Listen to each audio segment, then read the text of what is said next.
Es un placer estar de nuevo con ustedes, hermanos, en este tiempo de escuela dominical. En la tarde de hoy queremos traer un tema que de inicio, al oír el título, puede pensarse que es exclusivamente para padres o para cabezas de familia. Sin embargo, pienso que es pertinente para todos. Los jóvenes en algún momento van a tener familia y aún ahora la tienen, aunque no sean los principales responsables. Así que queremos hablar acerca de buscando el equilibrio entre el trabajo y la familia. Pero antes queremos pedir la dirección del Señor. Dios bendito, que queremos acercarnos a tu palabra y rogamos, Señor, dirección. Ayúdanos a encontrar allí los principios que nos enseñan cómo debemos conducirnos de este lado del sol en estos aspectos tan importantes y tan propios de nuestra vida cotidiana. Rogamos, Señor, que tu gracia nos asista y que tu Espíritu nos ayude. Gracias, Señor, por el privilegio de poder acercarnos a tu palabra y hallar allí tu voz. Bendice este tiempo, te lo pedimos en Jesucristo. Amén. En marzo del 2015 se conoció la renuncia del director financiero de Google. Él la explicó diciendo lo siguiente: después de casi 7 años como director financiero de Google, me retiro para pasar más tiempo con mi familia. Lo que él quería era disfrutar más de su vida en el hogar y aún en el extranjero con su esposa. Y por eso es que él hablaba de tomar nuestras mochilas y los viajes, celebrar los últimos 25 años que hemos pasado juntos, dar vuelta a la página y disfrutar de una magnífica crisis de los 40 lleno de alegría y belleza. La carta que él dice que escribió en parte porque muchas personas luchan por encontrar el justo equilibrio entre el trabajo y la vida personal, ha sido presentada como un manifiesto para el ideal del equilibrio entre el trabajo y la familia que tiende a formar parte del nuevo sueño americano. Los medios de comunicación describieron esta carta escrita por él como poderosa y excepcionalmente reflexiva. Larry Page, cofundador y consejero delegado de Google, dijo lo siguiente: vale la pena leer el documento, calentará tu corazón. El único detallito que nos llama la atención es que él se retiró como el ejecutivo mejor pagado de Google con acciones valoradas en millones de dólares, por lo que nunca más en su vida va a tener necesidad de trabajar. La pregunta es: ¿cuántos de nosotros podemos equilibrar el trabajo y la familia de esa manera? Ahora, la respuesta no es irnos al otro extremo, que fue expresado precisamente por una periodista de CNN al reportar y comentar la renuncia. Ella dice: esto explica por qué hablar de un equilibrio entre el trabajo y la vida, en cualquier caso, es una tarea arriesgada, una invitación al fracaso. Tenerlo todo es muy difícil, por no decir imposible. Esto es una cosmovisión evidentemente no cristiana. Lo que queremos traer a colación con esta introducción es la realidad de que una de las grandes problemáticas familiares de nuestra época es la dificultad de muchos de lograr dedicar a la familia y al trabajo el tiempo adecuado.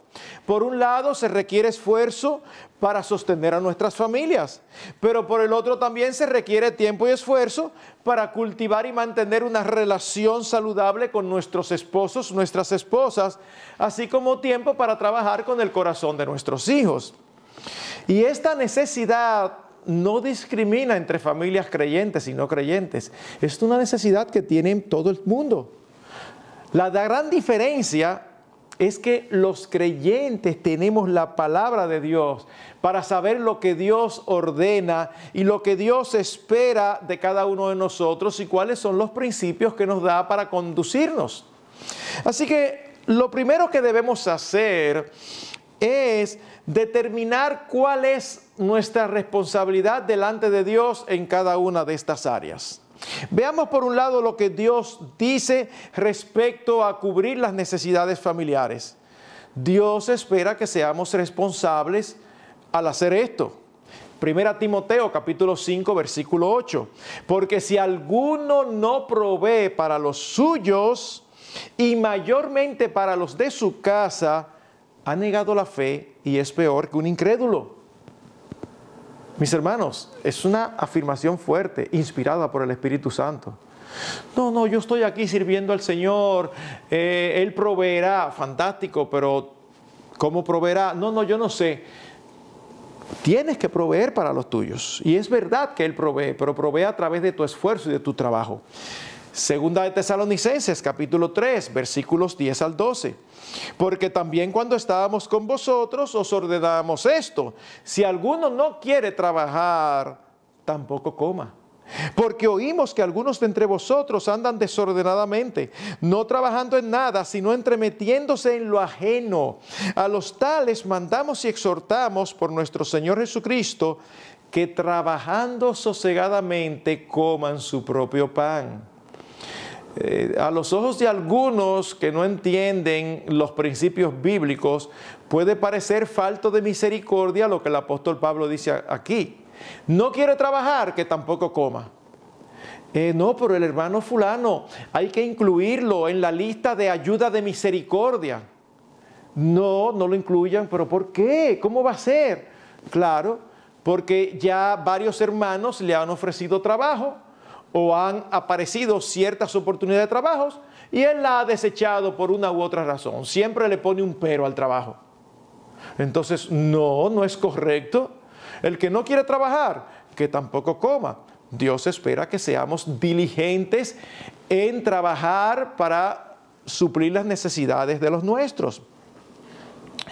Ahora, en este punto, queremos ser claros y decir que Dios coloca la responsabilidad de suplir para la familia sobre el hombre, no sobre la mujer.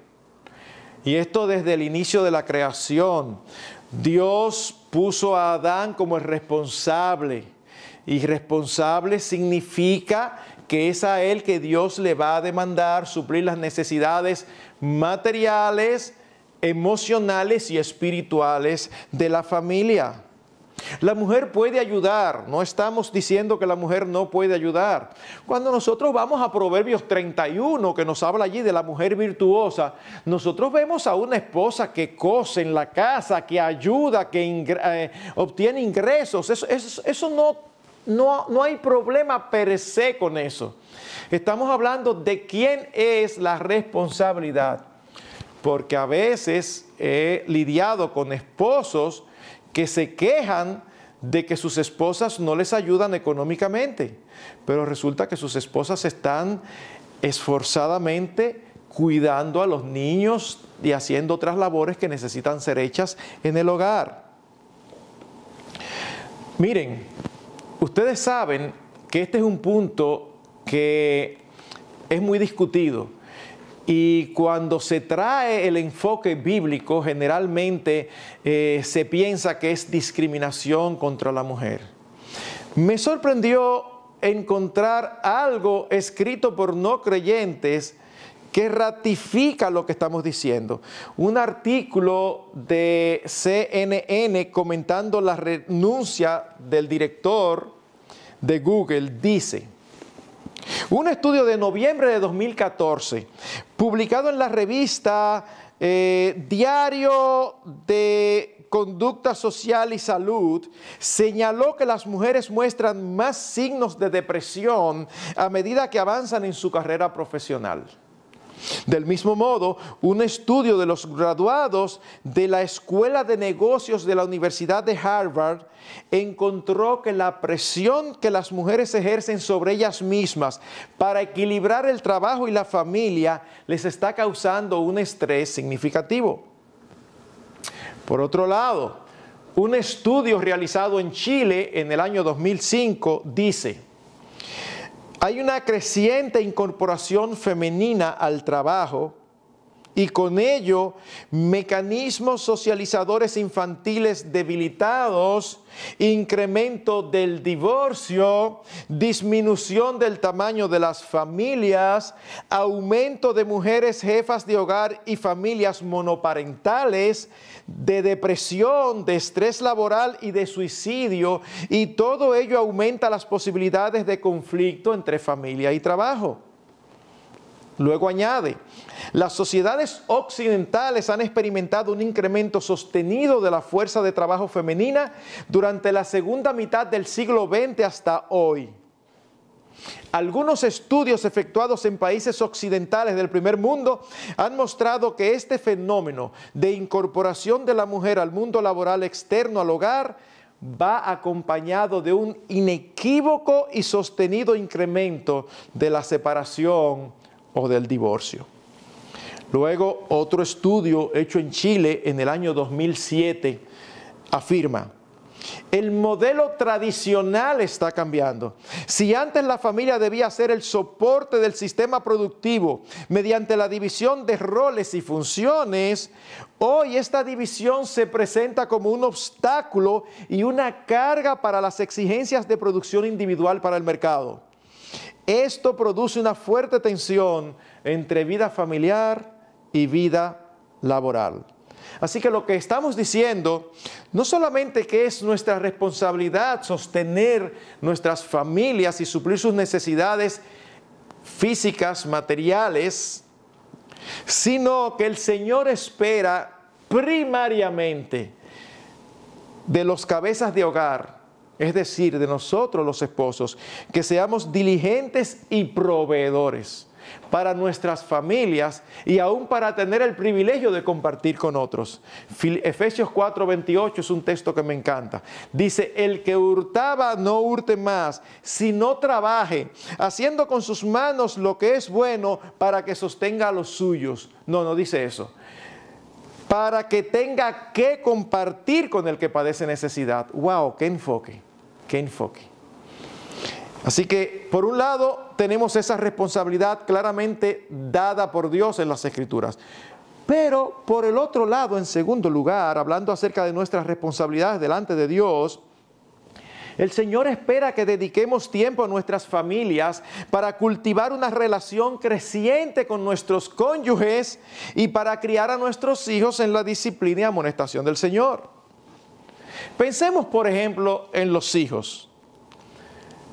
Son la responsabilidad de los padres, no de la escuela, no del gobierno, no de otras personas. Y aunque las madres pasan generalmente más tiempo con los hijos, la responsabilidad final de la crianza es del padre. En Efesios capítulo 6, versículos 1 al 4, en otras ocasiones han escuchado que hemos dicho esto. Dice el primer versículo, hijos, obedeced en el Señor a vuestros padres porque es justo. La palabra aquí que se traduce padres es la palabra progenitores. En otras palabras, los hijos deben de obedecer al padre y a la madre. Luego el versículo 2 dice, honra a tu padre y a tu madre, que es el primer mandamiento con promesa, para que te vaya bien y seas de larga vida sobre la tierra. Evidente, padre y madre. Pero en el versículo 4, donde dice, y vosotros, padres, no provoquéis a ira a vuestros hijos, sino criadlos en disciplina y amonestación del Señor. Aunque en el español se traduce igual que en el versículo 1, la palabra original es diferente. La palabra original en el versículo 1 significa progenitores. La palabra original en el versículo 4 significa padres varones masculinos. Es nuestra responsabilidad también criar a nuestros hijos. Deuteronomio capítulo 6, versículos 6 y 7. Y estas palabras que yo te mando hoy estarán sobre tu corazón, y las repetirás a tus hijos, y hablarás de ellas estando en tu casa y andando por el camino y al acostarte y cuando te levantes. ¿Qué presupone? Presupone a un padre y una madre que están pasando tiempo con sus hijos. Están allí cuando andan por la casa, están allí cuando andan por el camino, están allí cuando se acuestan, están allí cuando se levantan. Participan en la vida de familia. Ahora pensemos en el matrimonio, no solamente en la relación con los hijos. Hermanos, no hay ninguna relación interpersonal sobre la faz de la tierra más importante y estrecha que la relación matrimonial. En Génesis 2:24 dice, por tanto, dejará el hombre a su padre y a su madre y se unirá a su mujer y serán ambos una sola carne. Uno no es una sola carne con nadie más, solamente con su esposo y con su esposa. Y esta es una declaración acerca del matrimonio que se repite 4 veces en las Escrituras. Es una declaración importante. No solamente esa independencia cuando nos casamos, separándonos de papá y mamá, sino también el hecho de nosotros ser una sola carne. Nosotros no éramos una sola carne con papá y mamá. Y cuando tengamos hijos, no seremos una sola carne con nuestros hijos. La relación matrimonial es prioritaria sobre cualquier otra relación. Por lo tanto, debemos dedicarle tiempo. Pastor, ¿y entonces cómo hacemos eso? Porque ¿de dónde sacamos ese tiempo? ¿Cómo logramos esto? Bueno, eso nos conduce a nuestro segundo punto. Siguiendo un orden de prioridades bíblico y por tanto un orden de prioridades correcto. ¿A qué nos referimos cuando hablamos de una prioridad? La palabra, cuando usted la busca en un diccionario, significa aquello que tiene preeminencia, anterioridad de una cosa con respecto a otra, precedencia. En otras palabras, simplemente lo prioritario es lo más importante. Y aunque en la vida hay varias cosas muy importantes, nosotros podemos y debemos colocarla en el mismo orden en que el Señor la coloca. Esto no significa que hay personas que viven sin tener prioridades. No, al contrario, todo el mundo, sin excepción, tiene una lista de prioridades. No la tendrá escrita, no la tendrá clara en su cabeza, pero toda persona le da más importancia a algunas cosas que a otras. Así que lo que tenemos que conocer es cuál es el orden bíblico, para nosotros asumir el orden bíblico y no seguir asumiendo el que está dado por nuestras personalidades, por nuestra crianza, por los valores de la familia. No. ¿Cuál es el orden bíblico de prioridades? Bueno, es obvio que lo más importante para todo ser humano es su relación con Dios. Mateo capítulo 6, versículo 33 dice, mas buscad primeramente el reino de Dios y su justicia, y todas estas cosas serán añadidas. Lo más importante en nuestras vidas debe ser el reino de Dios, y esto incluye todo lo que tiene que ver con nuestra relación con Él como sus súbditos. Y hermanos, el contexto es sumamente interesante. Cristo le está diciendo a los oyentes, a su audiencia y luego a nosotros, al estar registrado en las Escrituras, que buscar el reino de Dios es aún más importante que las necesidades elementales de la vida diaria como comida, bebida y vestido. Es allí donde Él dice, no os preocupéis por qué comeréis o qué beberéis. Vuestro Padre Celestial alimenta las aves que valen mucho menos que ustedes. No se preocupen por su vestido. Vuestro Padre Celestial viste a los lirios del campo que mueren, nacen hoy y mueren mañana, los viste con mayor hermosura que como pudo vestirse Salomón, uno de los hombres más ricos que hubo sobre la faz de la tierra. ¿Qué es lo que está diciendo? Que la vida espiritual es más importante que la vida física. Hermanos, muchos podemos hacer esta declaración. Pero una cosa es hacer la declaración y otra muy diferente, vivir a la luz de ella. Lo espiritual es más importante que lo físico. A veces uno ve creyentes dándole una importancia extraordinaria a lo físico. A cómo se visten, a su cuerpo. Invierten horas y horas yendo al gimnasio, poniéndose en forma. No estamos en contra de eso. Solamente nos preguntamos, ¿invierten ese mismo tiempo o más bien tienen esa misma intensidad para ponerse en forma espiritualmente? ¿Están tan preocupados por su salud espiritual como lo están por su salud física? Fíjense qué interesante, el Señor Jesucristo no dice, mas buscad únicamente el reino de Dios. No, Él dice primeramente. ¿Por qué? Porque hay otras cosas que son lícitas. El Señor no está incentivando aquí una vida irresponsable que no procura suplir las necesidades básicas. No, más bien está estableciendo un orden. Esto es necesario hacer sin dejar de hacer aquello. Así que prioridad número 1, el reino de Dios y su justicia, nuestra relación con Él como sus súbditos.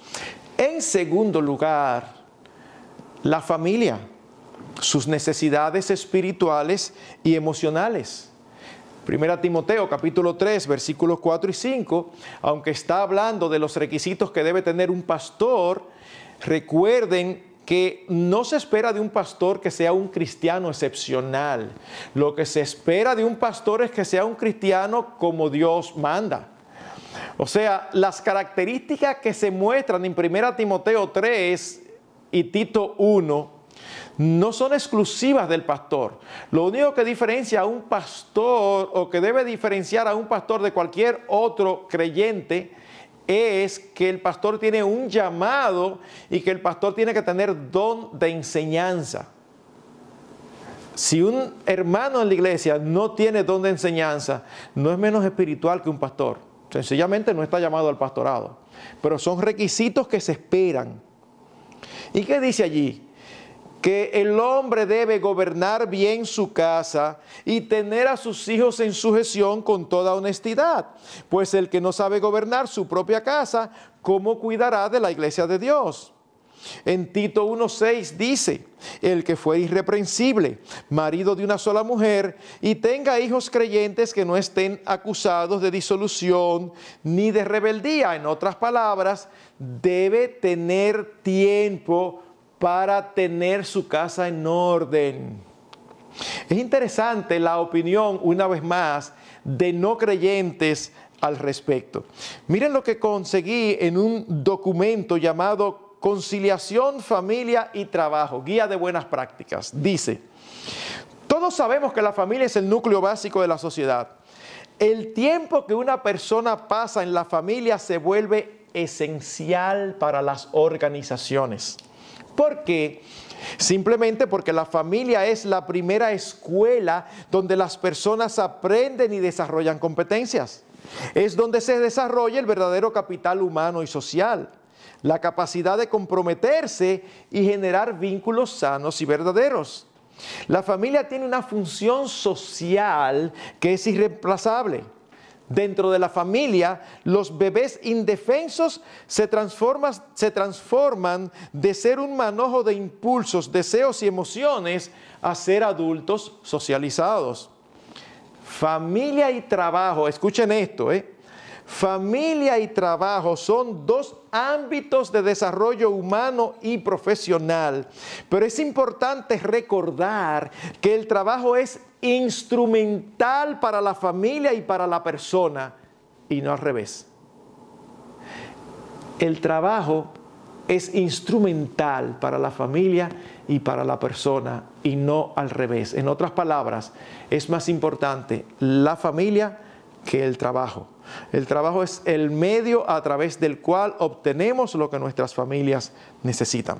Así que, en primer lugar, Dios y su reino. Segundo lugar, nuestras familias, y dentro de ellos primero nuestros cónyuges, después nuestros hijos, la familia nuclear, y después los demás. Tercer lugar, en orden prioritario, actividades vocacionales. ¿Qué significa esto? Estudio, trabajo. Acuérdense los textos que leímos, el que no trabaje, que no coma. Si alguno no provee para su casa, es peor que un incrédulo.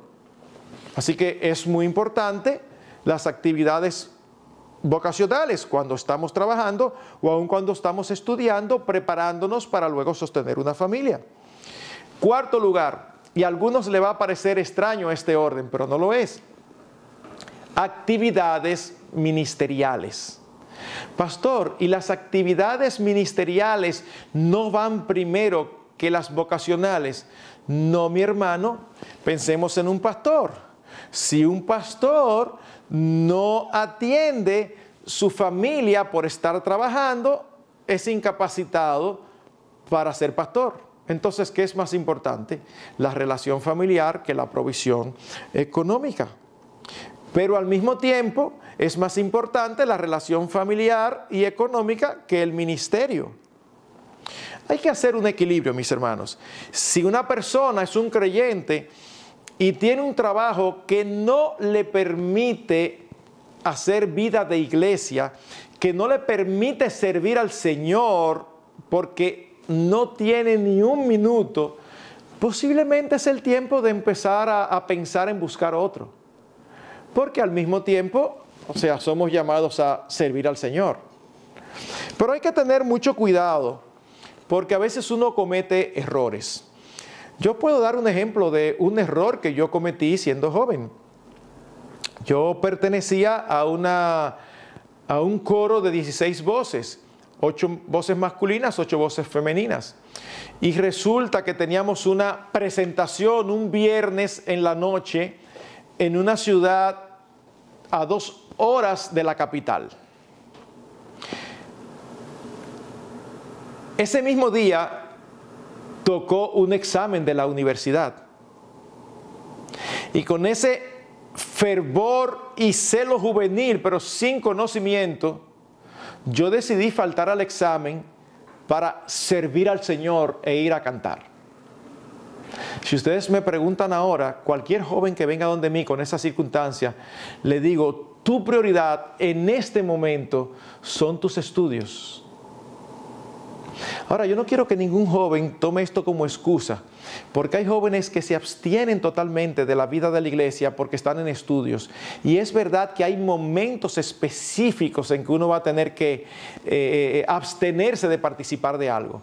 Pero no puede ser que los estudios te anulen totalmente como un creyente. Así que hay cierto equilibrio que hay que tener. Pero cuando se presentan estos momentos, si uno tiene un orden de prioridades claro, uno sabe lo que tiene que decidir. Y después, en quinto lugar, están las otras actividades. Déjenme aclarar que las actividades prioritarias no necesariamente requieren más tiempo, sino que son más importantes. O sea, es importantísimo una vida de relación con el Señor y una vida de oración, pero uno pasa trabajando más tiempo de lo que pasa haciendo su devocional. No necesariamente está mal. No es que lo más importante requiere más tiempo, requiere un orden en que debe ser dedicado, ¿ok? Hermanos, nuestra forma de vida va a depender de las metas que nosotros tengamos. ¿Hacia dónde nosotros nos dirigimos? ¿Qué es lo más importante para nosotros? ¿Cuáles son nuestras metas? Bueno, nuestras metas van a estar determinadas por nuestras prioridades.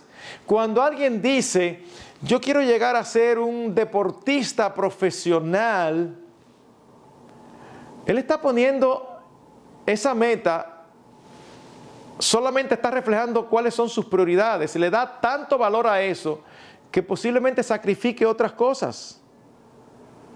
Es por eso que siempre debemos preguntarnos, no conceptualmente, sino en nuestras vidas diarias, ¿es nuestra prioridad el reino de Dios? Si lo es, nuestra meta va a ser glorificar a Dios en todo. ¿Es nuestra prioridad nuestra familia? ¿O más bien es nuestra prioridad nuestro bienestar, felicidad, comodidad? Si es esto último, nuestras metas van a ser terrenales. Nuestras metas van a ser ganar más dinero, recibir un ascenso del trabajo, tener posesiones, carro, casa, etc.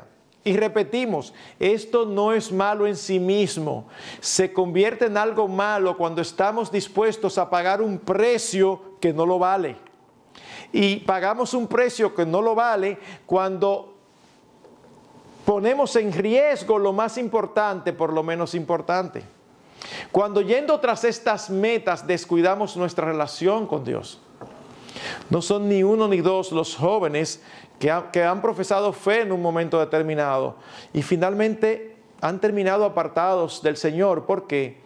porque era tan fuerte su deseo de ser profesionales y ser de los mejores profesionales y tener un buen ingreso y comprar una casa. Todos son deseos lícitos. Lo que es ilícito es el precio que se paga por ellos cuando se sacrifican cosas que son todavía más importantes. ¿Por qué ustedes creen, hermanos, que en circunstancias similares unos hacen todo lo que está a su alcance para asistir a los compromisos deportivos o culturales de sus hijos y otros no? A veces puede ser que unos pueden y otros no. Eso puede darse. Pero fíjense que estoy diciendo similares circunstancias. ¿Saben lo que estoy diciendo? Que objetivamente hablando son muy parecidas. Lo que hace la diferencia no son las circunstancias, es el valor que le dan. Porque algunos están dispuestos a pedir permiso o están dispuestos a cambiar su agenda para ir, pero otros no están dispuestos a pedir permiso o no están dispuestos a cambiar su agenda, porque para ellos eso es más importante. Por otro lado, algunos se excusan diciendo que el problema es que ellos no tienen tiempo. Hermanos, serio, ¿cuánto tiempo tienen los demás? El mismo que nosotros. No, pastor, eso no es verdad. Porque los demás tienen mucho más responsabilidades que usted. No estamos hablando de responsabilidades, estamos hablando de tiempo. Los demás tienen 24 horas al día. Yo tengo 24 horas al día. Nadie tiene menos ni más horas al día. La diferencia no es que tenemos más o menos tiempo. La diferencia es cómo lo usamos, cómo decidimos usarlo. Así que muchas veces cuando tenemos la excusa de no tenemos tiempo para la familia, no tenemos tiempo para el Señor, es más bien una excusa para tapar el mal uso que estamos haciendo del tiempo. Hermanos, si Dios nos demanda algo, es porque Él nos ha provisto los recursos para ello. Dios espera ciertas cosas del cristiano en su vida cotidiana, el cumplimiento de sus responsabilidades. Y Dios le ha provisto a todos 24 horas para que la distribuyan sabiamente. ¿Ustedes recuerdan la parábola del sembrador? Donde salió a sembrar y la semilla cayó en diferentes lugares. La semilla era la palabra de Dios. ¿Qué sucedió con aquel que fue sembrado entre espinos? Miren lo que nos dice Mateo 13:22. Dice que el afán de este siglo y el engaño de las riquezas ahogaron la palabra. En otras palabras, fueron más importantes y prioritarios para él. ¿Cuál fue el resultado? Perdición eterna. Hermanos, todos los creyentes conocemos personas que le hemos predicado el Evangelio, que han venido a la iglesia, que han escuchado, y ellos no tienen argumentos en contra, pero de un momento a otro se desaparecen y al final terminan diciendo que es que ellos en esta etapa de sus vidas no tienen el tiempo suficiente para escuchar la palabra de Dios, que eso lo harán más adelante. Traducción: tengo otras cosas que son más importantes que la palabra de Dios. Y muchos terminan perdiéndose por toda la eternidad. ¡Wow! ¡Qué triste! Hermanos, esto es tan peligroso y hay que ponerle tanta atención que se puede llegar a descuidar nuestra relación con Dios y con nuestras familias, aún trabajando en la obra del Señor. Cuando tengo la oportunidad de hablar a pastores y a sus familias, digo esto: hay pastores que se jactan que hace 5 años que no toman vacaciones. Y se jactan como si fuera una expresión de espiritualidad, de lo intensos que ellos están trabajando. ¿Saben que eso es incorrecto? Pregúntale a tu esposa si ella está contenta con eso. Pregúntale a tus hijos qué piensan. Eso es incorrecto. Tú no eres un ángel encarnado. Tú tienes un cuerpo físico que necesita descanso. Tus hijos necesitan a su padre. Tu esposa necesita a su esposo. No es algo digno de gloriarse. Hace muchos años, una noche, mi esposa se acerca a mí Y nosotros somos varios pastores en esta iglesia. Y nunca hemos tenido problema, ninguno de nosotros, con que nuestras esposas tengan libertad de hablar con otro de los pastores cualquier inquietud que tengan, aun sea inquietud con respecto a nosotros mismos. Así que ella se me acerca y me dice: amor, yo quiero que tú me consigas una cita con uno de los pastores. Y yo muy inocentemente le digo: claro que sí, mi vida. ¿Con quién? Me dice: consígueme una con Marcos Peña. Ups, inmediatamente yo dije: hay problemas. ¿Cómo así, mi amor? Dice: sí, porque será una cita que tengo que conseguir para poder hablar contigo. Porque yo estoy feliz de que tú estés sirviendo al Señor. Pero al mismo tiempo, yo no tengo tiempo, tú y yo no tenemos tiempo como matrimonio. Todas las noches hay algo. Esa noche, yo no tuve ninguna objeción, solamente decir: tienes toda la razón, perdóname. Pero no simplemente dejarlo ahí.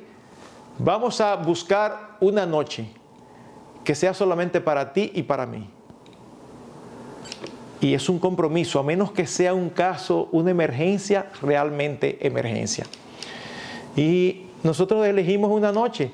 Y esa noche de verdad: pastor, que yo quiero una cita a tal día. No, esa noche yo no puedo, yo tengo un compromiso previo. ¿Cuál es el compromiso previo? El compromiso con mi esposa. Si descuido mi hogar y se afecta mi matrimonio, ¿qué va a terminar sucediendo? Que se va a afectar el ministerio. Entonces tenemos que tener claramente establecidas las prioridades. Bien, mis hermanos, habiendo dicho esto, permítanme ahora, como tercer gran punto de esta clase, dar algunas recomendaciones prácticas. La primera de ellas: ora al Señor de corazón, con el deseo sincero de saber lo que Él quiere, que te muestre su voluntad, que te hable a tu alma a través de su palabra y exprésale tu deseo de hacerlo a su manera. A veces nosotros no nos atrevemos porque tenemos la sospecha de que lo que estamos haciendo no es exactamente lo que debemos. Y preferimos como soslayar el asunto. No, de corazón. Señor, ¿qué puedo? ¿Qué debo hacer? Muéstramelo, Señor, y yo voy a hacerlo. Segundo, cuando tomemos decisiones sacrificiales, debemos sacrificarnos nosotros, no a la familia. Ejemplo. Decido hacer una maestría. Ya estoy casado y con hijos, pero bueno, el mundo está evolucionando muy fuerte. Yo decido hacer una maestría, hablo con mi esposa y está de acuerdo. Bien, fantástico. Pero ahora resulta que todos los días no hay esposo ni padre. ¿Por qué? Porque está estudiando para la maestría. Ajá, pastor, ¿y entonces cómo lo hace si no estudia? Yo no estoy diciendo que no estudie. Yo estoy diciendo que tenga la conciencia de que debe sacrificarse él, no la familia. ¿Qué significa eso? Bueno, que en varias ocasiones debe ser intencional en pasar tiempo con su esposa, tiempo con sus hijos, y a la hora en que sus hijos se acuestan y su esposa se acuesta, entonces él se sacrifica a él y duerme menos. Pero no le está quitando el tiempo a su esposa, está quitando tiempo de su sueño.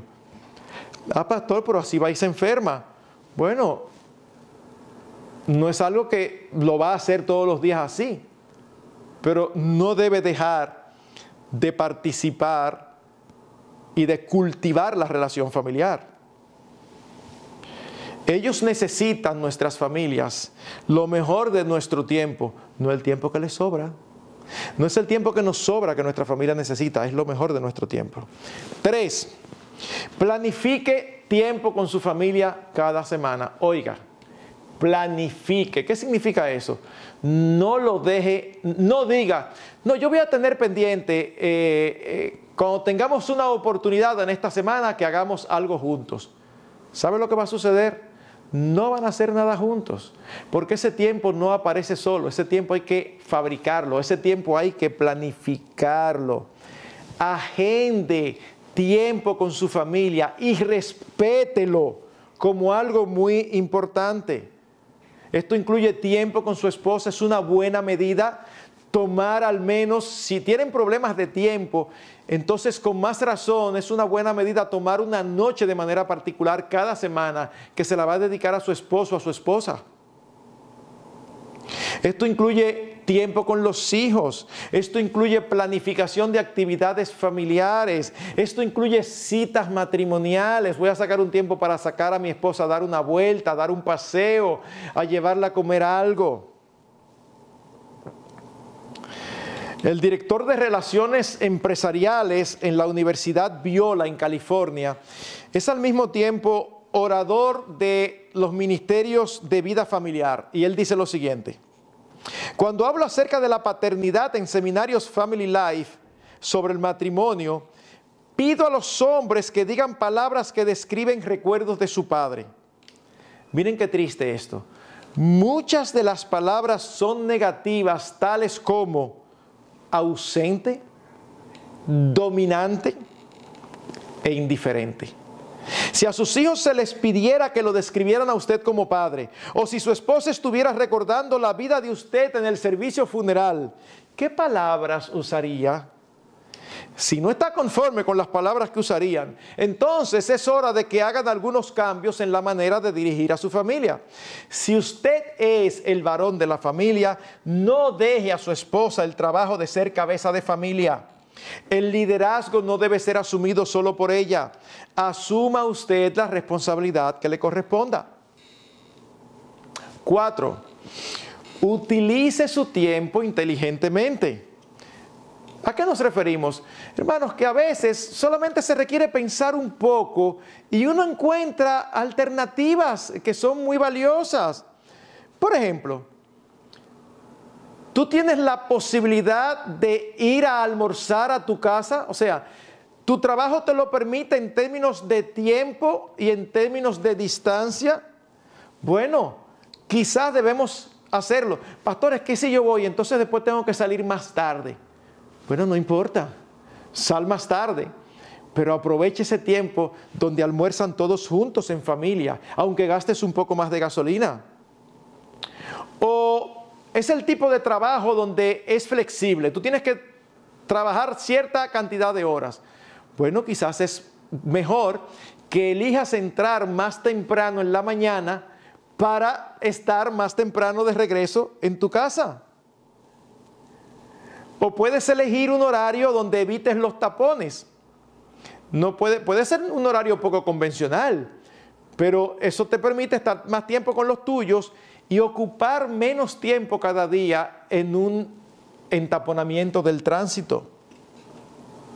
5. A la hora de nuevas ofertas de trabajo o aún de promoción, mis hermanos, no nos emocionemos sobremanera por lo económico. Asegúrate de lo que te va a costar. Hay personas que le ofrecen un ascenso e inmediatamente ellos, la cara se le pone así con signo de pesos y se emociona, dicen que sí lo aceptan. Momentico, ¿qué demanda eso? ¿Demanda más tiempo? ¿Demanda largos viajes y largos periodos fuera de tu casa? ¿Viajes frecuentes? Eso hay que pensarlo, mis hermanos, de verdad. Porque hay trabajos que no importa lo que paguen, no valen la pena.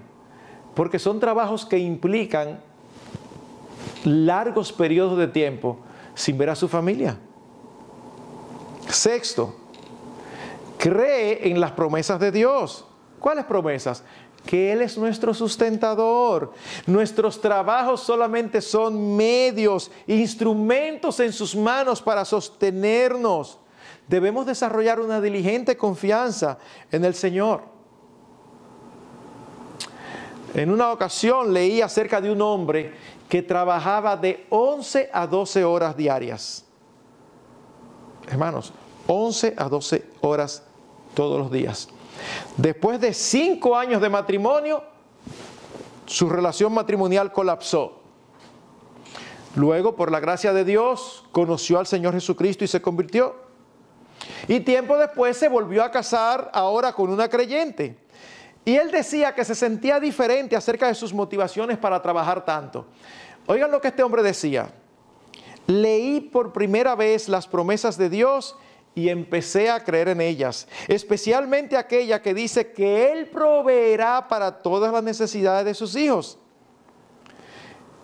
Empezó a trabajar menos tiempo y oigan lo que él dice. No siempre consigo lo que quiero, pero siempre tenemos lo que necesitamos. Me encantó esa frase, porque esto tiene un orden de prioridades correcto. No siempre consigo lo que quiero, pero siempre tenemos lo que necesitamos, porque Dios promete cubrir nuestras necesidades, no necesariamente nuestros deseos. Mi hermano, si tu trabajo no te permite compartir con tu familia, es tiempo de que empieces diligentemente a pensar qué otra cosa podrías hacer. No lo sueltes y te quedes en el aire, no, pero empieza a buscar, porque no vas a perder el trabajo, pero posiblemente vas a perder a tu familia. Y una cosa es muchísimo más importante que la otra. Nuestras prioridades deben de ser las del Señor.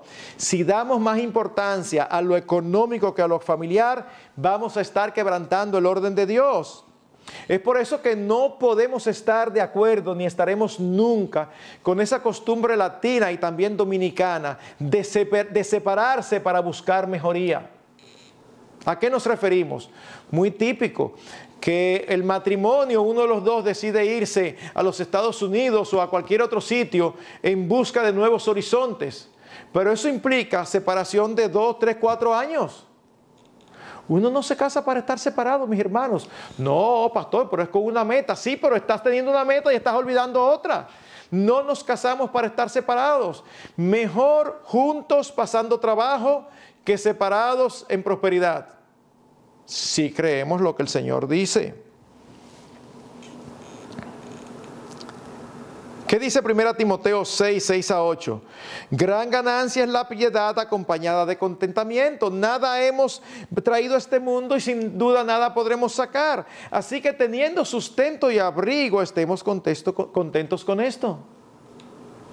Y una vez más, esto va para las madres, para las hermanas, que teniendo hijos pequeños, trabajan porque es necesario. Y hermanos, ese necesario lo pongo entre comillas. Yo sé que hay casos donde sí es necesario, pero créanme, como pastor que he visto de primera mano muchos casos, la gran mayoría de los casos que dicen ser necesarios no lo son. Son más bien deseos de tener cierto nivel. Y una cosa es cierto nivel y otra cosa es una necesidad. Nuestros hijos no necesitan lo nuestro. Nuestros hijos nos necesitan a nosotros, sus padres. Miren, queridas hermanas, a veces la diferencia entre lo que ganan trabajando fuera y lo que tienen que pagar a alguien para que cuide a sus niños, más el gasto adicional de trabajar fuera, ropa, hay que estar con ropa adecuada, transporte, hay una boca más en la casa que alimentar, todo eso son gastos. A veces si se sentaran a calcularlos, ellas piensan que están trabajando por tal cantidad y la verdad es que cuando se sientan y lo calculan, están trabajando por tal cantidad. Entonces, muchas veces no vale la pena. Dice el doctor James Dobson, puede parecer que los niños se adaptan adecuadamente a una serie de personas que los cuidan, pero fueron diseñados para estar ligados emocionalmente a una madre y a un padre y para desarrollar la seguridad dentro de la protección de sus brazos. Luego cita un estudio del Instituto Nacional de Cuidado Infantil y el Desarrollo Humano de los Estados Unidos. Estudio que fue publicado en el USA Today. Dice lo siguiente: las madres que trabajan se preocupan pensando que si dejan a sus bebés al cuidado de otros, la relación con sus hijos se verá afectada. Las noticias del gobierno federal dicen que se preocupan con razón. Pasar largas horas al cuidado de otra persona durante los 3 primeros años de vida generalmente es igual a una menor interacción positiva entre madre e hijo. Luego el estudio se completó y en 2001 se publicó con descubrimientos aún más perturbadores. Decía, los niños que pasan la mayor parte del tiempo al cuidado de extraños tienen el triple de posibilidades de presentar problemas de conducta en el kinder que aquellos que han recibido principalmente el cuidado de las madres. Existía una correlación directa entre la cantidad de tiempo que el niño pasaba bajo el cuidado de otras personas y rasgos de conducta tales como agresión, desobediencia y una actitud desafiante. Y séptimo y último, evalúese cada uno a la luz de estos principios. En aquellos que han estado violando, órale al Señor en arrepentimiento y pídele que te ayude a enderezar lo torcido, a corregir lo deficiente. No lo hagas solo. Pregúntale a tu cónyuge, pregúntale a tus hijos. Permítame terminar con el discurso de Brian Dyson, presidente de Coca-Cola, cuando dejó su cargo. Oigan lo que este hombre dijo. Imagina la vida como un juego en el que estás haciendo malabares con 5 pelotas en el aire. Ustedes han visto 5 ahí. Estas pelotas son tu trabajo, tu familia, tu salud, tus amigos y tu vida espiritual. Y tú las mantienes todas ahí en el aire. Pronto te darás cuenta que el trabajo es como una pelota de goma. Si la dejas caer, rebotará y regresará. Pero las otras 4 pelotas, familia, salud, amigos y espíritu, son frágiles, como de cristal. Si dejas caer una de estas, irrevocablemente saldrá astillada, marcada, mellada, dañada e incluso rota. Nunca volverá a ser lo mismo. Debes entender esto, apreciar y esforzarte por conseguir y cuidar lo más valioso. Trabaja eficientemente en el horario regular de oficina y deja el trabajo a tiempo. Dale el tiempo requerido a tu familia y a tus amigos. Haz ejercicio, come y descansa adecuadamente y sobre todo crece en vida interior, en lo espiritual, que es lo más trascendente porque es eterno. ¡Wow! Hermanos, debemos de no solo buscar, sino también encontrar el equilibrio entre las responsabilidades que tenemos de producir para sostener y las responsabilidades que tenemos con nuestra relación con Dios y con nuestras familias. Que el Señor y su Evangelio sean nuestro principal tesoro y por lo tanto nos dirijan en todo para saber cómo debemos conducirnos. Que el Señor nos ayude a hacer los arreglos que tengamos que hacer para poner las cosas en orden. Poder dar gracias por nuestros trabajos, pero no convertir la bendición de Dios de darnos un trabajo en una maldición, porque nos quita el tiempo de comunión con el Señor, de servicio a su pueblo y de nuestras esposas y nuestros hijos. Que el Señor nos ayude. Gracias, Padre, te damos. Sin tu palabra estaríamos perdidos. Es ella la que nos muestra nuestra condición. Es allí donde encontramos la verdad que nos salva y nos liberta del pecado y aún de nosotros mismos.